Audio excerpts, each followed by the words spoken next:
all staff in such epidemic.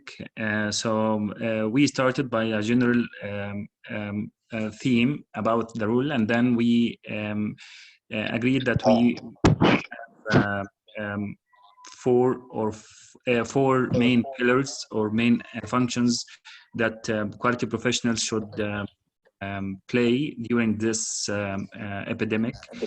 We mentioned that the main four pillars are standard compliance, emergency preparedness, communication, and performance improvement. We discussed standard compliance or readiness using WHO checklist, and we said that according to your culture, according to your country, according to your hospital, the main you need to use the tool that your country agreed to use, if it's standard or WHO checklist, whatever. And then we talked about performance improvement, and the question was, is it important to address performance improvement during emergencies?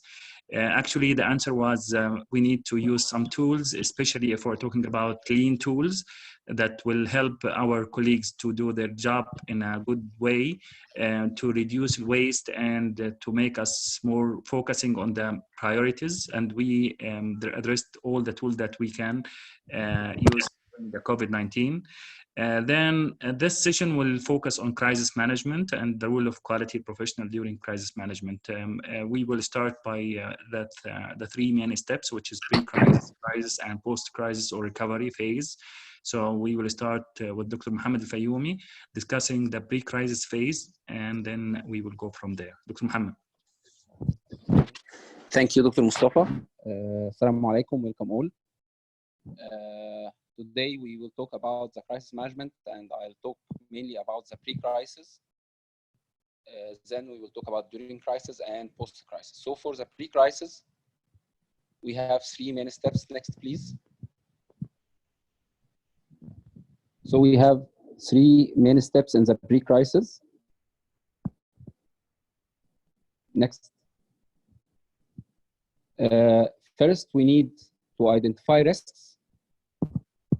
Then according to the risk identified, we will develop an emergency plan. And then we will test these emergency plans to make sure that it will work during the crisis itself. So to start with, identify the risk. Next slide, please. To identify risk, as you know, that there are many risk assessment tools that you can use. There is the SAC, the Severity Assessment Code, there is FEMIA, there is HVA, but mainly today we'll talk about the HVA or Hazard Vulnerability Assessment Tool. The Hazard Vulnerability Assessment Tool is a very strong tool to recognize the risk and to deal with them. So mainly the HVA focus on four main areas. Sound, is it okay now? Four main areas, which are the human resources. في مشكلة في الساوند يا جماعة؟ محمد كان فيه، بس الحمد لله دلوقتي الصوت بقى واضح. اوكي. طيب تمام. طيب, for the hazard vulnerability analysis, as we said, there are four main categories that the tool itself covers, which is the human factors and the technological factors. The slide, please.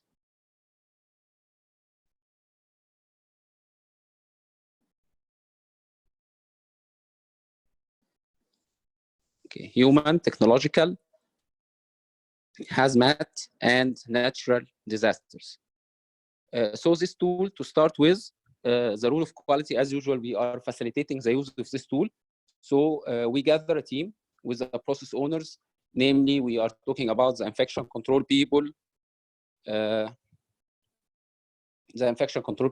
the facility management and safety people, and so on. Previous slide, yeah, please.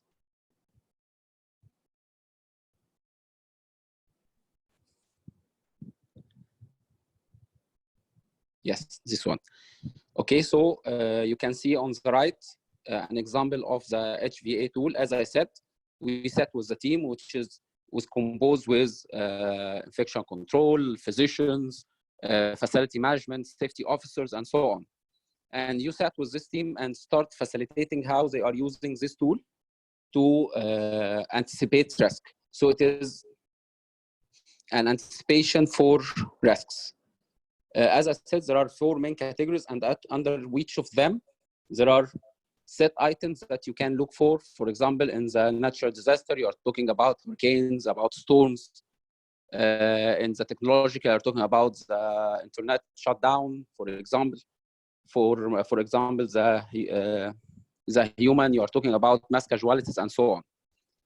So for each risk, you sat with the team and start thinking about the probability versus severity. So in the first column, you are talking about probability, and you give 3 for a very probable event, and 1 for the least probable, and NA for the not applicable.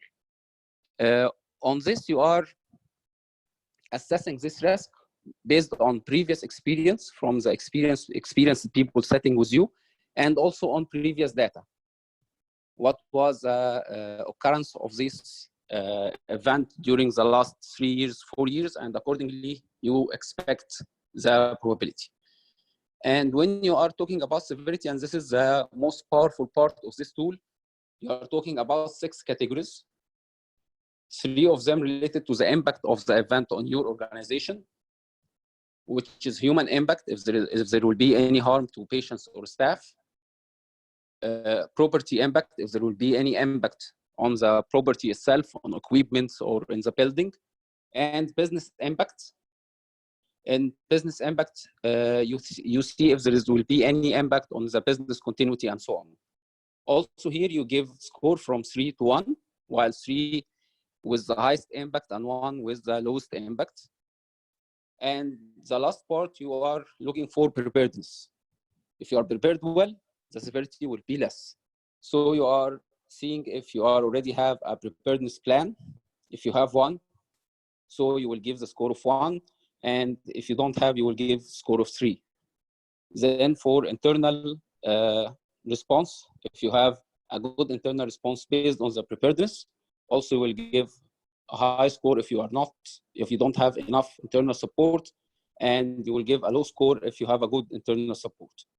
And last part is external support. External support, let's say, if you are a part of a bigger institution, or there is a support from other governmental institutions, like in case of fire, you can access easily industrial security or the الدفاع المدني or whatever. Okay.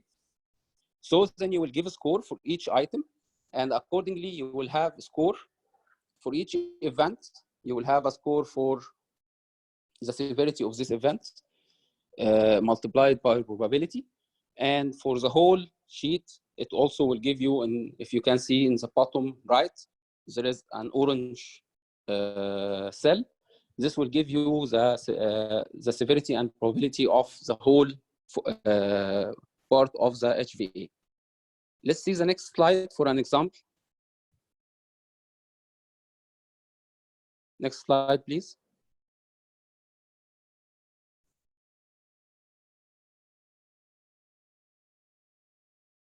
So this is one from one hospital. This is a sheet for human-related events. And in these events, can you see in the left column, there is the events itself, which is like mass casualty incident related to infectious disease, terrorism, VIP situation, infant abduction. All of these are predetermined already in the sheet. You can download it very easily from the internet. And then for each event, you will give a score for probability and severity. Let's take example of the second row, which is the mass casualty incident, like infectious disease. You can see here this institution gave 2 on the probability, which is a medium probability. Then for the impact, they gave 3 as human impact. It may harm the patients and the staff. They gave for property impact 1. They said that it will not have a big impact on the equipment or the building. And the the surprise here, they gave 0 for business impact. They didn't expect that any epidemic or an infectious outbreak will affect their business, which now is proven not right. And then for preparedness, they gave 3, that they don't have any preparedness plan. Internal response, they don't have enough internal response, and gave 1 for external response. That means they have a very good external response. And accordingly, the score for this was 37%. Of course, the score is calculated automatically in the Excel sheet. And the score for the whole sheet was 30% on the down bottom. Okay, so the tool is very easy to use. Just have the right people and the right expertise and the right data on the table, and you will easily fill this, and accordingly you will have the scores. Next slide, please. Also, the same Excel sheet will give you this graph, which can show you in which impact you are at risk. You may be the highest impact, maybe at human related, maybe at technological, maybe at hazmat, and it will give you also how severe is this risk to your hospital and how probable it will happen. So this is the first step in proper planning, that you will identify risks. Then the next step, next slide, please. Next slide, you will see how you create an emergency plan. So for emergency plan,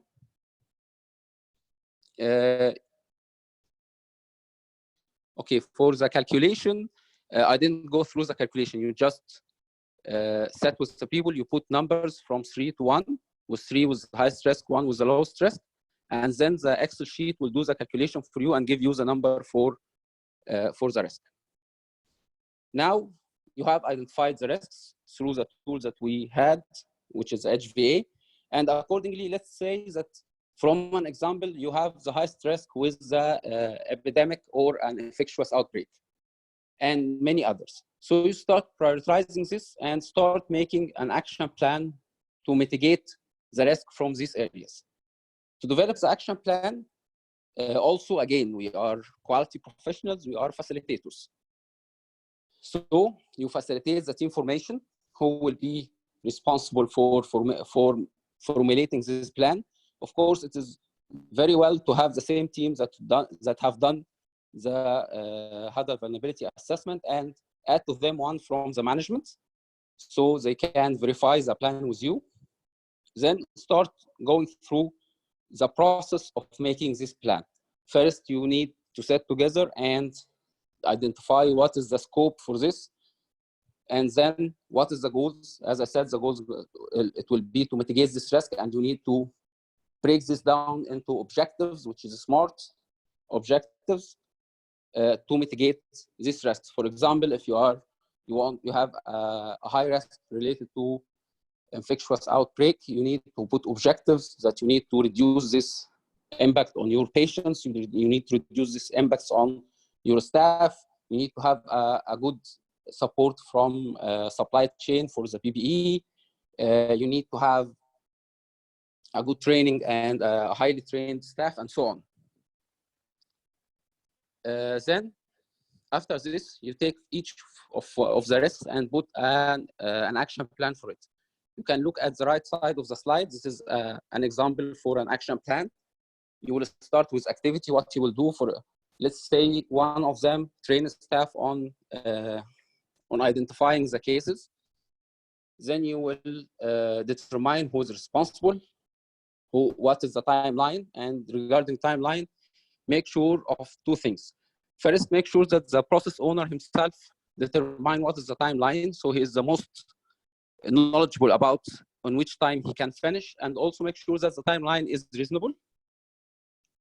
Then you will put the outcome deliverables. What is the outcome of this? For example, if you are training staff on case definition, so the deliverables that will be 90% of the staff are trained, or 100% of the staff are trained within 2 months, or within 1 month, within 1 week, whatever you will put your action plan on. Put this on the deliverable. And the progress, if you are saying that you will train all the staff in 1 month, 100%, So you are expecting that every week you are covering 25% of the staff. So in the progress, you start putting a KPI or an indicator to follow up your action plan. After putting this with the indicators, you start monitoring the action plan on a weekly basis. You make sure that it is progressing in the right way. You have a meeting with the command team and make sure that resources are there. If there is any problems that can be solved, so you can make sure that the plan is reasonable and is implemented. Next slide, please.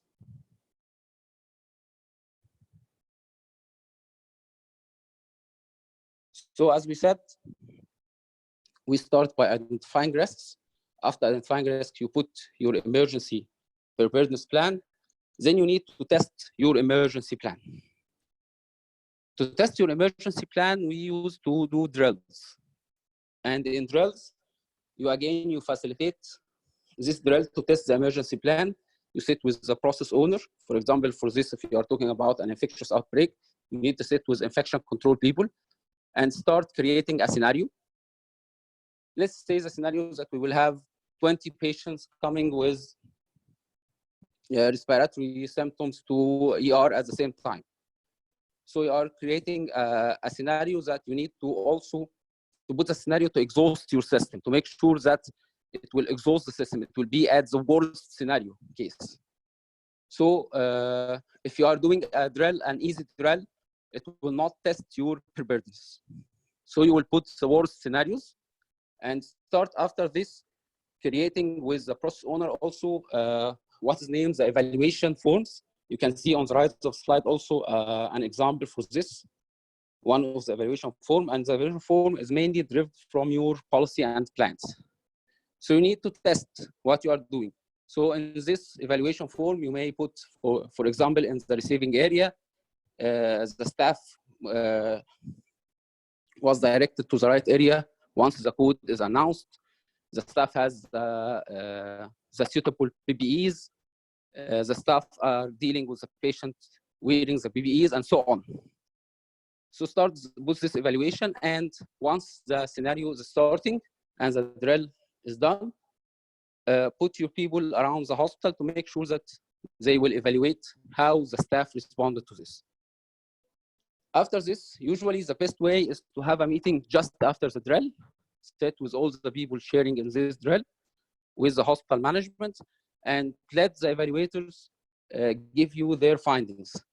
You might find that there are problems in communication, problems in lack of PPEs, some problems related to staff training, whatever the problem you will find during the drill.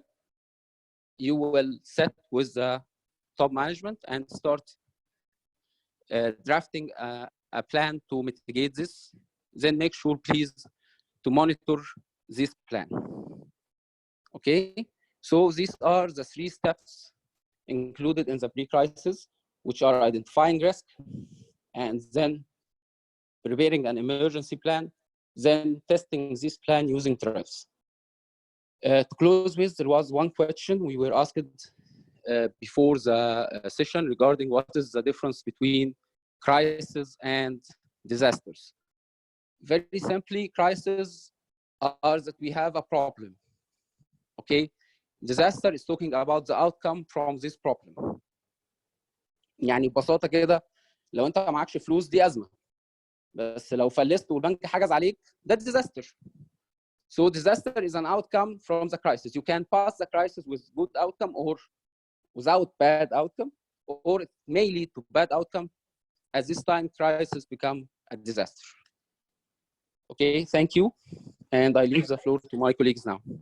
Thank you, Mohammed, for this explanation of the pre-crisis phase. So before we go to the crisis phase, we will have some questions to answer. And I leave the floor to Dr. Ahmed Sheikh just to go through this slide, these questions, and starting the crisis phase. Thank you so much. Thank you, Dr. Mustafa. Thank you, Dr. Mohammed, Dr. Ahmed. So where we are right now, you're just done of your drill. You're just done tailoring your plan. and time to ask yourself, okay, how are you going to proceed? These questions are the questions that we think that you need to ask yourself and to ask the team before you move further with your crisis management.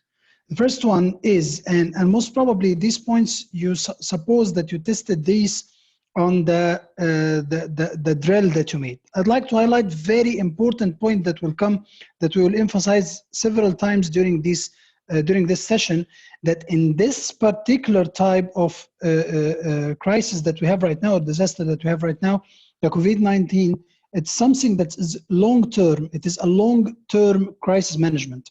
So you need to ask yourself some specific questions regarding this, because we're doing these drills and you're doing almost the similar issue regarding the fire, regarding the surge capacity, regarding the bed management or the utility failures and so on. This is a little bit different, or we can say this is to some extent in some areas this is really different because it is long term. So the first question to ask yourself is, do you have the right leadership and execution teams? And I'd like here to highlight that your leadership and execution teams shall cover all the functions that are there in order to make sure that the operation is running smooth on days. We're not talking about something that's happening in a day and by the end of the day. We're talking about days. And the execution teams, they have a good chain of command cascading down of the decisions to these execution teams. Is the delineation of authority is clear? Is there is a good delegation of authority for these teams? Do they do the decisions walks back and forth or up and down a lot during the process? This will hinder your capacity to respond to this disaster. Are our human resources ready? It is very important question to ask yourself. Do you have the enough amount in terms of the quantity and the quality? So for this particular crisis, is your team is trained? Do you need to consider training some other teams on other skills, just like what we started to hear about in some hospitals, to train the staff on something that was aside from their privileges or their competencies, in order to train them to work on and so on. So, or for example, for this particular crisis, when some of the hospitals reduced the manpower to 50% in order to emphasize the social distancing. So all these points, all these concerns shall be there in your mind in the pre-phase in order to proceed. Supplies, capabilities, processes are ready. The most frequently cited element that had made some very good standing systems to fail is the failure to supply supplies at the proper time and the proper amount and the proper quality. So you need to plan for your resources for a long term. So you need to study your resources well. You need to study the standards that you apply for these resources, as we're going to see later. Do you have the right communication channels? You're still in the dry run. So was the communication okay? It's advised to have in your plan the mobile numbers of your team, the landline, if there is still landline, but the Bravo or whatsoever other tool of communication, the Bleep or whatsoever tool of communication should be there. It should be clear. How are you going to transmit these orders from this team to the frontliners? How they are going to execute the feedback system, how it's going to be conducted, and so on. Will we need external support? It's very important to understand that even you're a standalone hospital, in this crisis in particular, you will need to some extent at least good external communication with the Ministry of Health, other hospitals, and so on, because we are working, all the hospitals in your country are working as a one unit under a central disaster command. There should be a very clear way and a consistent way of communication with your external support, if there is an external support, and external authorities as needed. So let's remember that the crisis management plan is a reference tool, but it is not a blueprint. So you will need a lot actually to custom tailor the plan according to your current situation and get ready to repeat this cycle several times as you're moving on. Each crisis is unique, demanding the crisis teams make decisions. And this, let's remember that the COVID-19 is a really unique crisis. One of the very important points here that the information, the infodemic that we are having in the world, meanwhile, you should have a way just to filter this information and to work on it. Time is very crucial. Take the supplies, for example. The decision that you delay for one day, you will pay for several days if you just get delayed to obtain this, to acquire this resources or to control the dispensing. So be ready for this evolving disaster. It is slow in onset and slow disaster, but you should be ready. One of the key elements during this disaster, in order to make sure that you're ready to move on, is what we call the ICS, or the Incident Command System.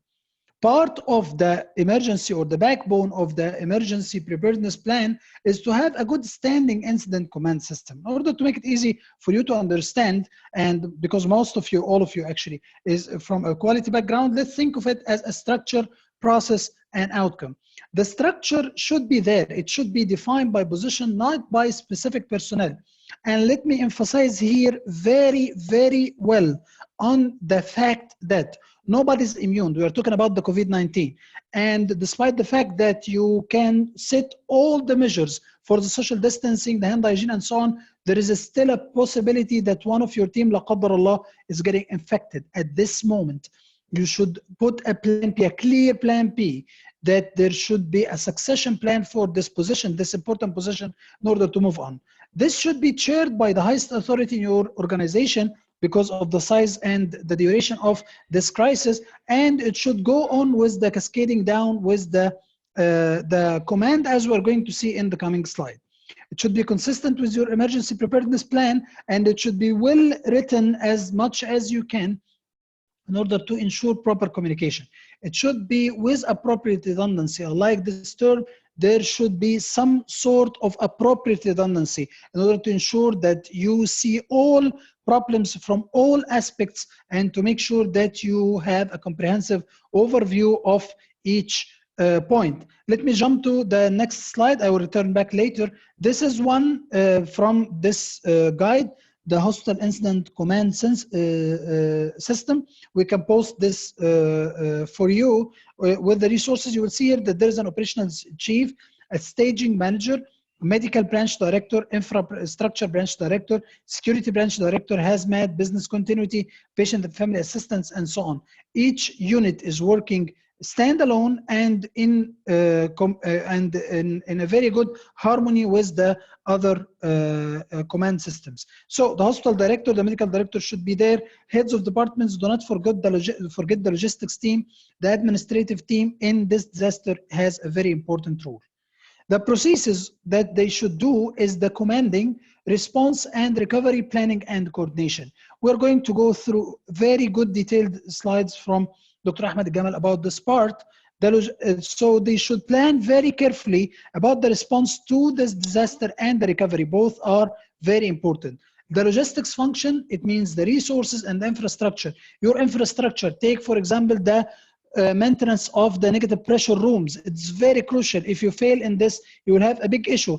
The resources, the VTM, the viral transmitting material, the sampling method that you're utilizing. If you are in shortage, you will get really stuck. The operational management, the personnel, as we were talking about, the administrative, the financing. Sometimes you need to take some additional financial measures in order to ensure that you are going to have a good business continuity. By the way, you're still a hospital, so you're still receiving some patients there, not related to the COVID, not related to the respiratory. So your personnel, your finance, your resources, your infrastructure shall make sure that you adjust your work accordingly and you have a good process in place. The final part is the outcome of this incident command system. They should develop an action plan. The action plan, as we're going to see, it is very detailed. It should contain key duties of each section and the members. And we recommend to have some sort of action cards that can guide the staff on the rule, serve as a template even for temporary and backup stuff. As you said, that you still have a probability for any position in the hospital to be replaced, to be quarantined for some time. So you need to be ready. the most valuable outcome out of this, in addition to the planning, is and the earliest one is the adjustment of the scope of service. So you're going to abide to the higher authority, or for your business, you're going to suspend the elective surgeries. You're going to suspend some clinics in order to reduce the number of patients and the number of people inside your building. All these decisions shall be very carefully tailored, and you should put in mind that what you're going to postpone right now, you're going to pay for this, because after, in the recovery phase, you should balance between what you are delaying right now, you are going to face in the recovery phase. There are very good smart solutions there in order to make sure that the business is continue, just like using the virtual clinics, just like using the sending out the medications, or the drive-through pharmacies. All possibilities are there. Try to select the one according to your business, and your incident command system will help you a lot. Now I will leave the floor to my colleague, Dr. Ahmed Gamal. Thank you, Dr. Ahmed. No problem. Dr. Ahmed, thank you for describing the start steps, or the first steps of dealing with the crisis.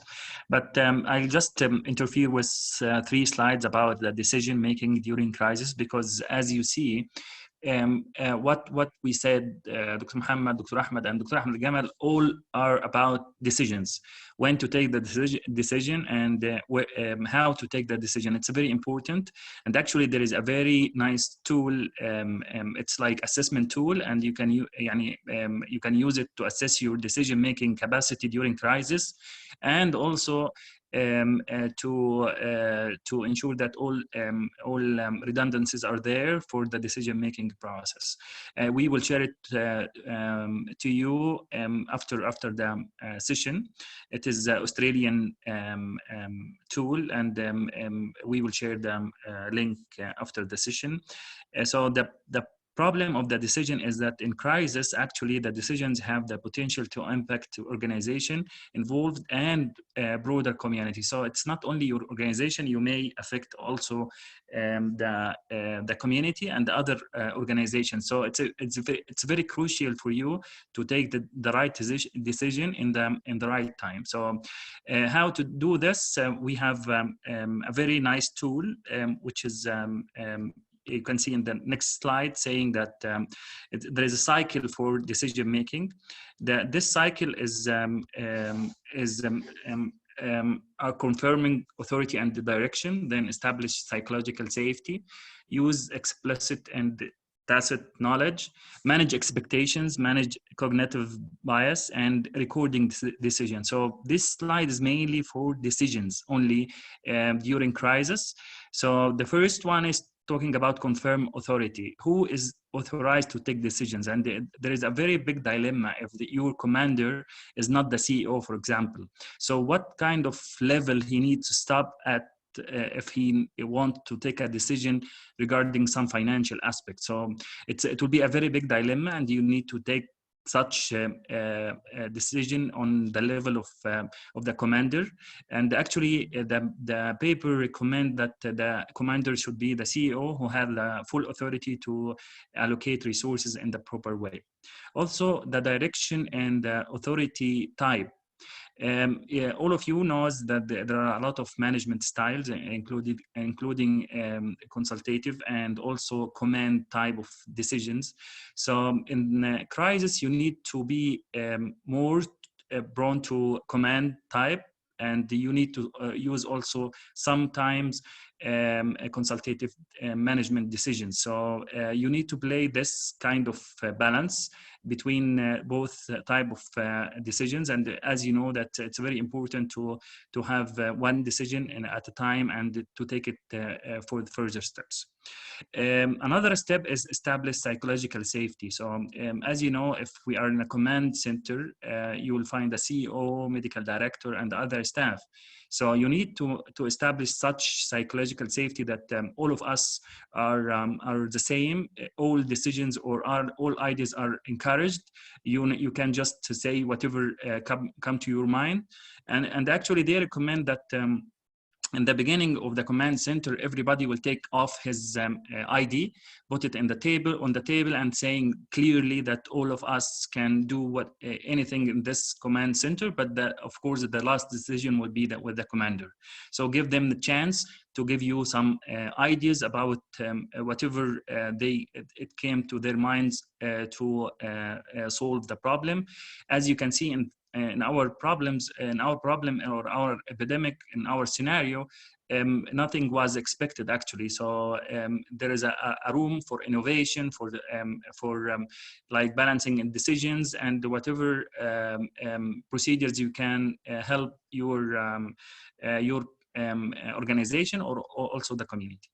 Third level here is use explicit and tacit knowledge. Actually, this is very important, and the difference between explicit and tacit is explicit is the knowledge that we can easily refer to or to search for, but tacit knowledge is a knowledge that in our mind. So we have some experiences, some with similar or similar emergencies, for example, and we know in some scenarios how to behave, but this is not written in a paper. So you need to use both of them, and the tool recommend that this tacit knowledge can be easily draw from the members, and it should be written in during the preparation phase. So we will ask questions about how to deal with this, and if this happens, and this is the pre-crisis phase is very important to prepare your team. Manage expectations from a frustration point of view. As you know, there is a lot of value issues here. There are a lot of ethical issues that a lot of people expect, but during emergencies, maybe we will counter this kind of ethics and values. So you need to manage such expectation from your colleagues as much as you can, so you will not find the frustration from your staff or your team. Manage cognitive bias. There are a lot of cognitive bias, but we will focus on the 3 that will come at the next slide. Then we will record the decision, and it's very important to record it and to be able to manage it and to able to trace it. Next, please. So if we're talking about cognitive bias, there are a lot of them, but I'll talk about the 3 common types, which is written in the tool, so it will be easy for you. The tool is decision making during a crisis, a practical guide, which is from Resilience Expert Advisory Group, Australia. So you can use this as search, and you will find the tool. So anchoring bias is like I'll say it in Arabic so it will be easy. So الانطباعات الأولى تدوم. So يعني the first message will come, or the first piece of information will deviate all the decision afterwards. So to solve such bias, you need to every now and then ask yourself, did we address all opportunities, all alternatives before we will take the decision? So you will not have such bias. Confirmation bias will come with your own values and beliefs. So if you have a belief in something, you will use all information come to you to the command center in favor to your belief and values. So اللي انا عارفه هو اللي صح، وانا ده يعني كل المعلومات هتساعدني في ان انا اوصل لكده. ف confirmation bias sorry احمد. So confirmation bias is one of the biases. So the last one is overconfidence. So you are very confident of your decisions, and you will not accept other decisions. So you need to use all tools to ensure that this bias will not affect your decision, and you can refer to the tool that I talked about it. So I leave the floor to Dr. Ahmed Al-Jamal to continue with you the journey during crisis and post-crisis. Dr. Ahmed. Thank you very much, Dr. Mustafa. I hope everyone is hearing me. Please confirm on the chat. Very clear, Ahmed. Go ahead. Okay, perfect. Thank you very much. So, thanks, Dr. Mustafa. You talked about the decision making, and decisions can come on four main aims. The first aim is as an incident command system. The group might think, let's look at the business that we are providing. What are these businesses and services that we provide, and what should continue during the crisis? Also, the hospital might think we can start accepting cases or seeing cases of COVID-19, and in this case, hospitals might need to surge their capacity, its capacity to make sure it is fit for receiving those patients. Also, there might be some some risks associated with financial risk because of canceling elective surgeries, like what we have seen so far with multiple hospitals, or even with the reduction in the number of outpatient clinics. So there is a financial risk that need to be mitigated. There might be some reputational risk, especially in communities and societies where there is some sort of stigma for patients who have any positive case patients, and also looking at the operational risk, where you might need to reduce the number of staff in your hospital.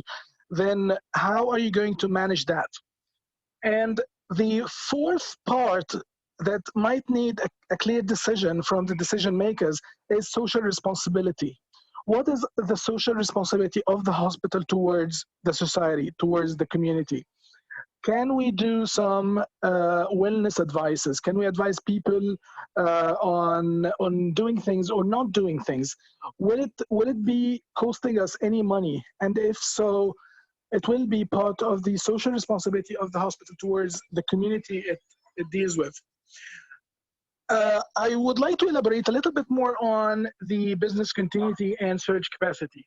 So for business continuity, one of the important things that the group need to ask themselves is what are the services that we provide and where they are and which of them are critical. So for some hospitals, there might be, this remote clinic somewhere in the desert. Do we really need to keep this working or not? Or in the current situation, shall we keep our business running in terms of plastic surgeries or not? So this group need to decide on what are the services that need to be continued or must be continued during COVID-19. And one of the famous examples that I have seen in multiple hospitals here in Egypt and in Saudi is that dialysis does not stop. So dialysis service need to continue, even it's not directly related to COVID-19 management, yet it's a service that cannot be stopped, for instance. Saying this, you might need also to look at the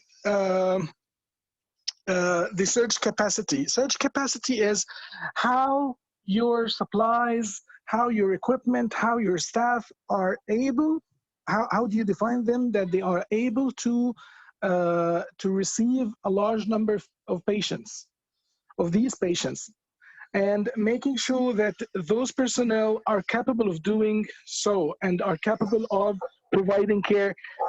Even if they are not under your direct control, you might need to make sure that your nearby hospital, your nearby healthcare unit is able to support you during this crisis.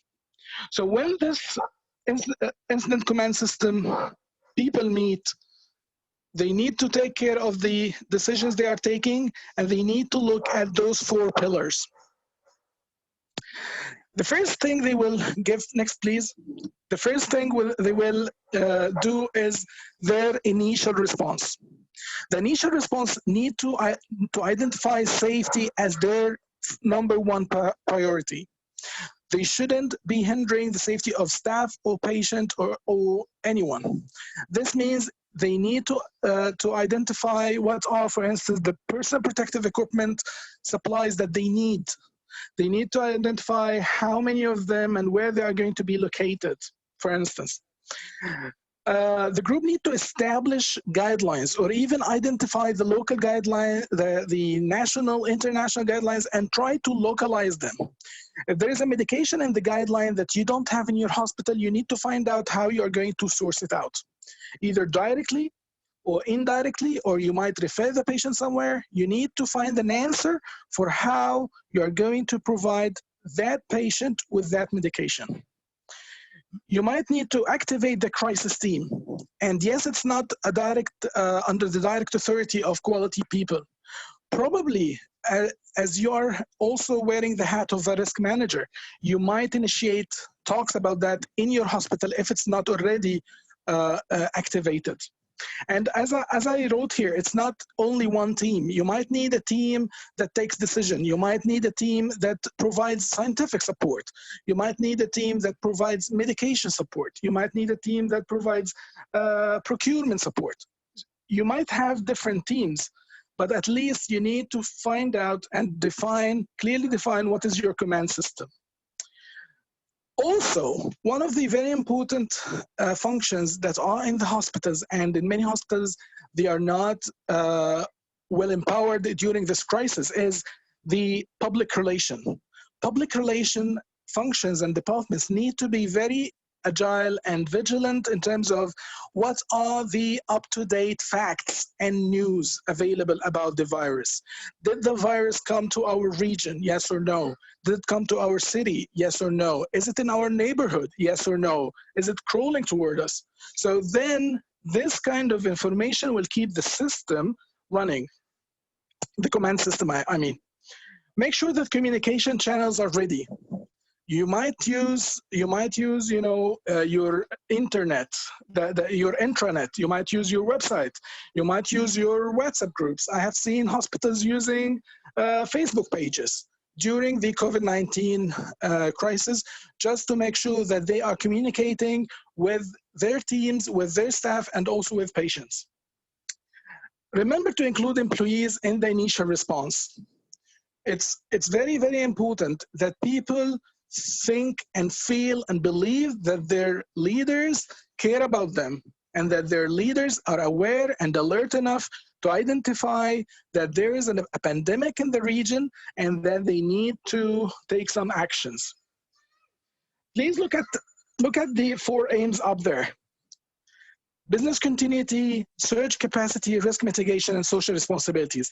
These aims are going to be in each of the following slides, because we are not talking about steps that goes one by one. We are talking about steps that need to be taken parallelly, in a parallel way. Next, please. One of the important decisions is granting access. And granting access means, how are you going to respond to patient needs? We are not talking about just regular patients. I gave an example of COVID-19 patients, and I also gave an example of dialysis patients. These are your patients. You need to identify critical needs of those patients, and accordingly, you will be able to identify the critical interventions. And looking at that, you have to highlight that we are not talking about the greatest good of each single individual. We are talking here about the greatest good of the greatest number of individuals.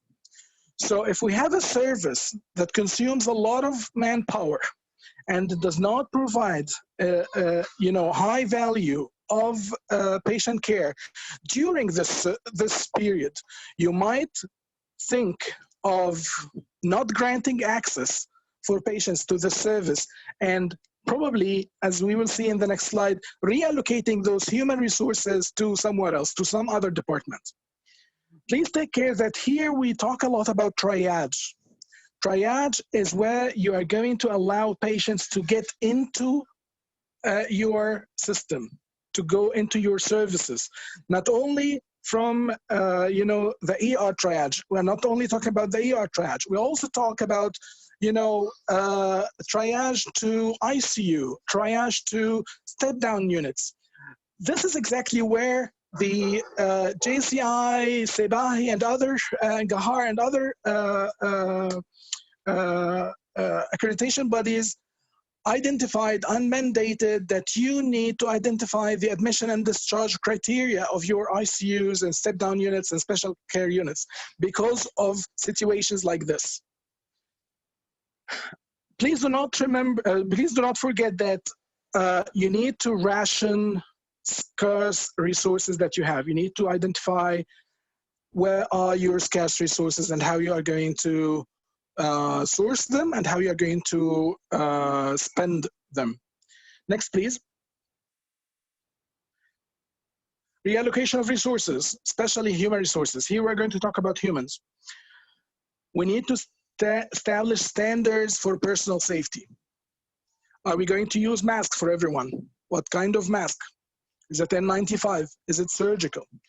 We as a group of leaders in this place, we need to take that decision. Quality people can help with providing evidence-based practices. Infection control people can help with providing the most recent practical examples in the nearby hospitals. Shared knowledge about case definition. What is the case definition of COVID-19? Because take care, because since the pandemic started, the case definition has changed over time. So you need to make sure that you and everyone in your team has a shared knowledge of what the case definition of COVID-19 patients is. What is the expected course of disease, expected course of diagnosis and treatment? What are the progress signs and communication channels? And please take care, because human resources, we talk about humans, we talk about people, doctors, nurses, who might have this stress and anxiety. And stress and anxiety in these pandemics are always linked to things like their fear of the risk of the job that they have, not on themselves, but probably on their families. So you will find a lot of doctors who are just spending days and nights in the hospital or in the hospitals during the pandemic because they are afraid that they will take the virus back home. I know cases where nurses thought that they gave the virus, they carried the virus, and they infected other patients. And this led to what we know the second victim phenomenon. These are resources that you do not want to lose in this kind of pandemics. You want them to be not to suffer a lot. So one of the things that you might think as a crisis management group, that you need some mental health support for your staff. You need to identify roles during response. As Dr. Ahmed Sheikh said, you might leverage on action cards. You might have action cards that say how to do certain stuff during crisis. And you might need to privilege some doctors or even non-doctors to do some ICU, for instance, or ER procedures. I have seen hospitals and healthcare systems where they called orthopedicians, surgeons, to help in the ER during the COVID-19 because they don't have enough ER physicians. Next, please. Make sure that the systems that you had during the pre-crisis phase are still working. We talk about the incident command system. Make sure that you have this group of people meeting on the exact time that they should be meeting in. They don't get, cool down, and they don't stop meeting because the virus is there, we all know it's there, and the hospital is ready, then we don't need to meet. No, you need to make sure that the incident command system is always meeting till the complete recovery of the current crisis. Make sure that your preparedness plans that you had during your drills and during your pre-crisis arrangements are still there and people are aware of them. Okay, now we are in the middle of the crisis and we didn't do a preparedness plan for that. What should we do? Okay, you still have time. You still have time to test your preparedness in places where the cases are not apparent yet. For instance, you don't have a case in your surgical department, but you have most of your cases are in the internal medicine department. What if there are extra cases? Will you need to admit them in the surgical department? Yes or no? And in this case, are you ready? Are you prepared? Is the surgical department prepared to take care of those patients, for instance? And this is in line with your mitigation plan. So you have the preparedness plan and you have the mitigation plan, mitigation of the risks associated with not being prepared. You need to make sure that you have a robust system of communication. You remember 2 slides ago, we just talked about having a clear communications channels ready. You need to make sure that you have robust communication. When something happens, you have a spokesperson or multiple spokespersons that can talk to media.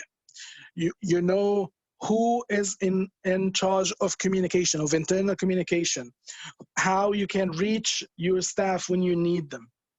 And definitely make sure that you have an integrated and coordinated functions. In the middle of this crisis and the laundry goes down, who's going to clean your sheets? Who's going to clean your linens? You need to make sure that this service is integrated and coordinated, even if you don't have enough resources. Next, please.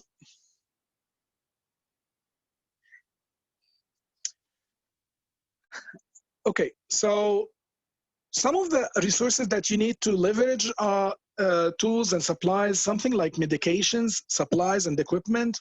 Now we are in this crisis. We don't know exactly when it will end. You need to operate, your emergency areas, your emergency services, for instance, your emergency surgery, and you need to be ready for that. Having a crisis does not mean that you are going to get rid of all your antibiotics, because you will still need, you still have patients who might need antibiotics. So you need to make sure that you have enough medication, enough supplies, enough equipment for the pandemic, and also for the other services that you can provide during this period. You have enough specialty personnel. You have, for instance, someone like, we talked about the infection control people. You have, for instance, an access to an infectious disease consultant who can help you with support, or can help you with, science. Do you have issues with hearing me?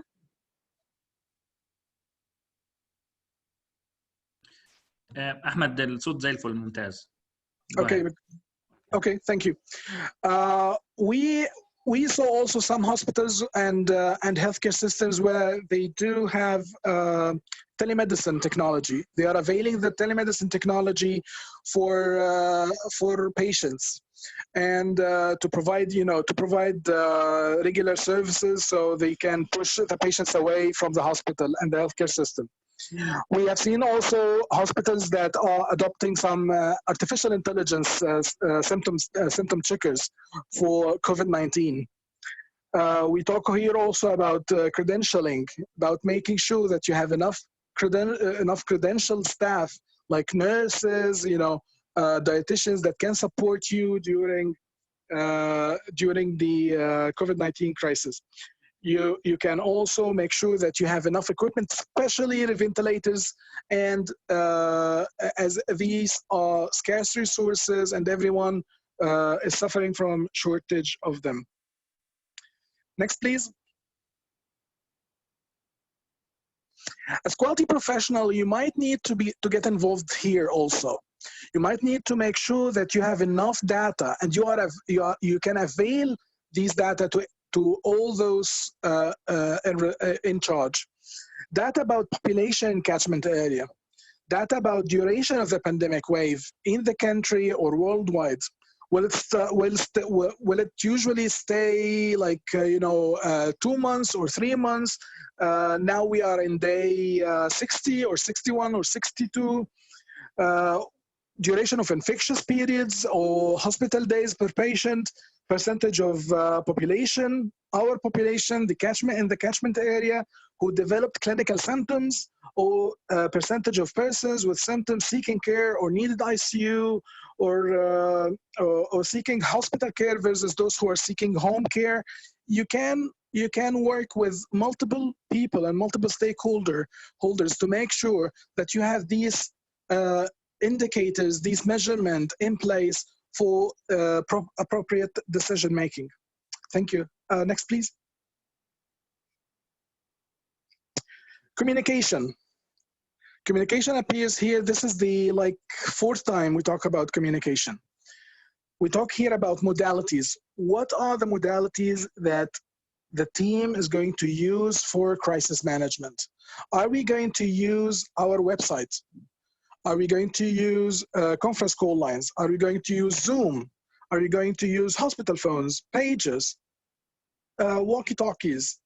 Are we going to use Twitter? Are we going to use a WhatsApp group?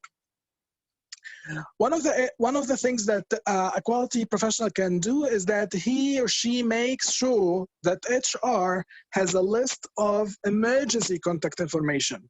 You know, that piece of paper that is filled during the recruitment time. Is it updated? Do we know who lives with who?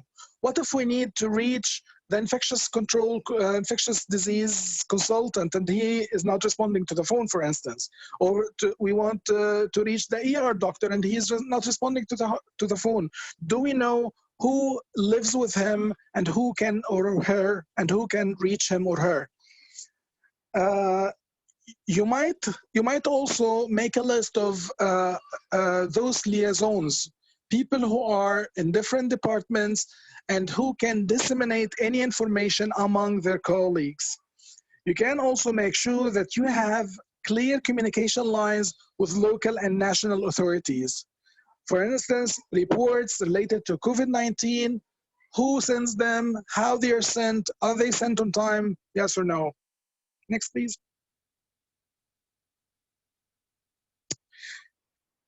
As an outcome of this, the group might think we need an external support. We have enough PPEs, we have enough staff, yet we don't have enough training. Our staff do not know how to do, for instance, mechanical ventilation. Then you can source this out by asking some of your colleagues in the other hospitals or in the healthcare authority that you have. Or no, we don't have enough PPEs, or we don't have enough medications, or we don't have the test and we need financial support to get the test or get the medication. It's not in our budget. We didn't plan for this and we cannot pay for that at the moment. Then you might decide that you need financial assistance. You might think as a group that we need some step-down units. We are going to turn all our beds, for instance, this is just an example, we are going to turn all our beds into ICU beds. Yet, because of the surge of demand, we might need to find out that nearby healthcare unit around us that can help us by turning it into a step-down unit, for instance, where we can push our more stabilized patient there and keep our beds for our ICU needing patients. This is just an example. Next, please. Post-crisis. So while we were preparing these slides, I believe we couldn't find enough resources or references on post-crisis for COVID-19 except from China. So what you will see here are basically lessons and ideas that we learned from China. So post-crisis, immediately, you need to deliver all information promised to stakeholders. How many patients did we receive? How many patients recovered? Are there any deaths? How much did it cost us directly? How much did it cost us indirectly? Where are our staff? Is any one of them infected? Are they now safe, etc.? Also, you can analyze the crisis management efforts for lessons and integrate those lessons to the organization's crisis management system. As Dr. Fayumi said, in Kaiser Permanente, they thought, okay, an epidemic won't affect us much. I think now they are reconsidering that. Next, please.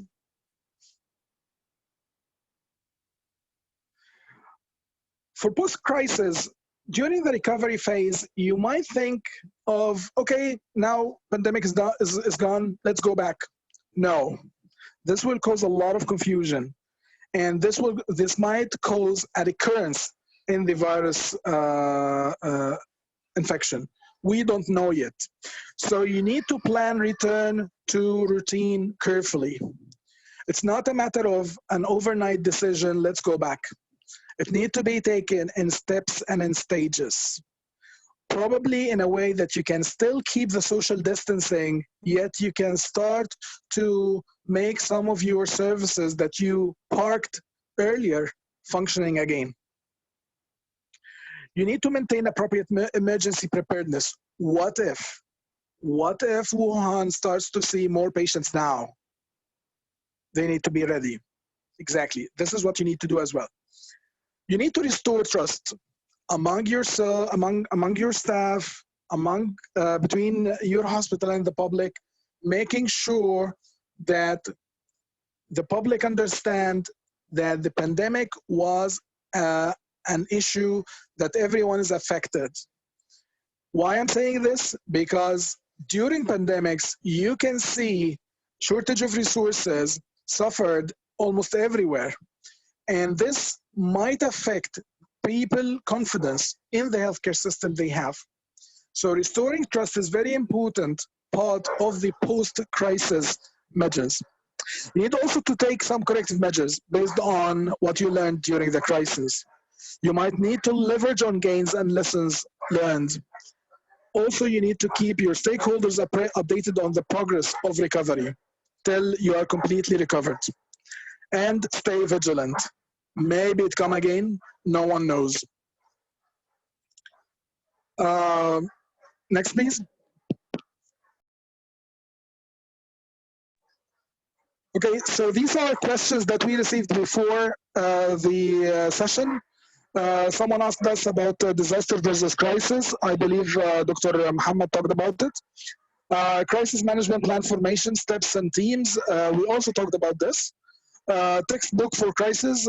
We have it in the reference, and we will show it to you in a minute, and it will be part of the video that you will have on the social media. Mental health of employees and the planning of 3 phases of crisis management. This is a very, very, very important topic. As I mentioned, healthcare providers might suffer from multiple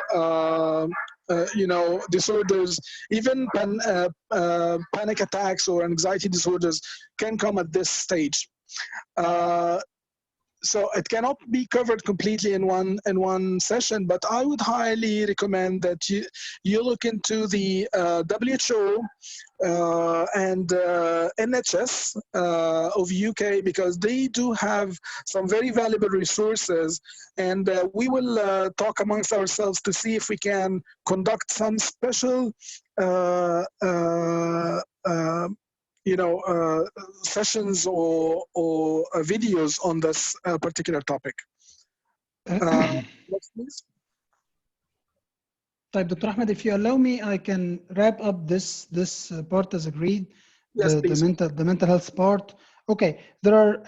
Thank you so much for the previous part, and thank you so much for the resources for this issue, because it is a very alarming point. The mental health, the staff support during pandemics and disasters. I will refer to the British Psychological Society. They have very good, robust advices regarding how to handle your staff psychology during the crisis. And I'd like to wrap it up with the WHO in some key points.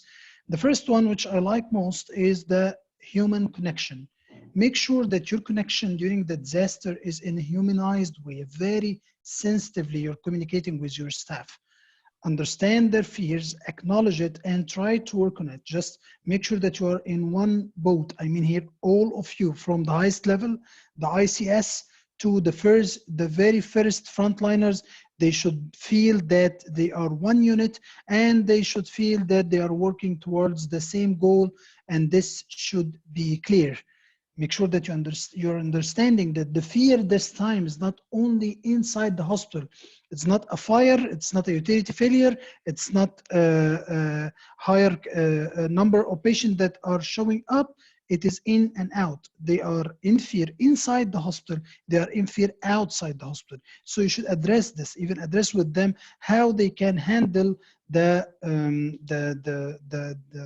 stress of their family. It's your part to encourage the hospital to have a support clinic. It should be there, and it should be functioning, and it should be really supporting. I'd like to highlight the point that Dr. Ahmed mentioned, the public relation, or whatever you call in your hospital. It's not only directed to the patients, it's supposed to be directed in your towards your staff.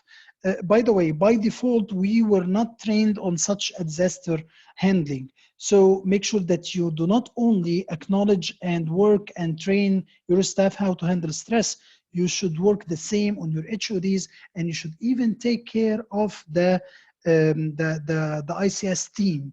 There should be a very good handling of their stress and their way of handling the disaster. The second point after the human connection is the lead. The leadership should be very visible. There should be a very clear communication. You should stress on the points that are deeply inside the minds of your team, such like the medical legal aspects. What is going to happen to me if I'm going to be a positive to catch the infection? How are you going to handle my case? And so on. I highly recommend here, from personal experience, to have some sort of a survey. Do a survey to your staff. You will listen to very specific, custom tailored issues that are really painful for them. And by the way, most of it will be very easy, quick wins. So listen to them, listen to their ideas, refer back to our discussion regarding the Kaizen and how to handle it. This will help you a lot. The third point is take care of the special situations and the special scenarios for this pandemic. Because, for example, if one of your staff, la qaddar Allah, catch the infection and he became positive, how are you going to handle the case? How are you going to reassure him he is part of the team? How are you going to handle until inshallah they become negative? Make sure that you celebrate with them, make sure that you support them. If they are in quarantine, your team in the quarantine, you should speak to them. You should always have a good connection with them in order to ensure this is not only will leverage their psychological status, but it will really positively affect your staff, the rest of staff. Finally, the most important point, take care of yourself. It is very important. Do not think of the support of others and forget to support yourself. Try your best. There are several strategies that you can do for yourself, and there are several strategies that you can do all across the continuum of the manpower. So the 50-50 is a very good balance if you can do it at a point of time. If you are in rush, make sure that your team is not super exhausted. And there is a very important quote that I'd like to end with. There is no emergency in a pandemic. This pandemic will be there. It will be last for a while until, inshallah, everything is going to subside. But do not be the second victim. If you are the caregiver, if you are the whoever in the healthcare facility needs you. You should be really protected. Your team should be really protected. I have posted in the social media several videos talking about this issue, including one that's talking about the CPR. The team is really at ease, at super ease, taking their precautions first and going for the emergency CPR. We don't want more patients. We want our team are at a very good physical and mental health in order to serve the team. Thank you, Ahmed. Thank you for our audience today. We keep the attendance at 130, and this is good for the session. Actually, from my point of view, I learned a lot from you, all of you, Dr. Mohammed Al-Fayoumi, Dr. Ahmed Al-Jamal, Dr. Ahmed Al-Sheikh. There are a lot of lessons we can learn from, and we can start to implement it as much as we can. The only message that I need to leave you with is, again, all of these sessions are talking about the role of quality professionals to facilitate the work. So from technical point of view, we don't have the answer for many questions. So you need to facilitate this with your team and to ask the proper person to give you the right question to answer your colleagues. So by this, we will end the session, and thank you a lot for your attendance and your patience. It takes almost 1 hour and a quarter. I think it's almost 75 minutes. So I'll ask you to fill the feedback form. After you will close the session, you will be directed towards SurveyMonkey. Your input is very important, and we will build according to what we will see in this feedback. Thank you, Dr. Ahmed Al-Sheikh. Thank you, Dr. Ahmed Al-Jamal. Thank you, Dr. Mohammed Al-Fayoumi, and thank you all. See you soon in the next session, inshallah.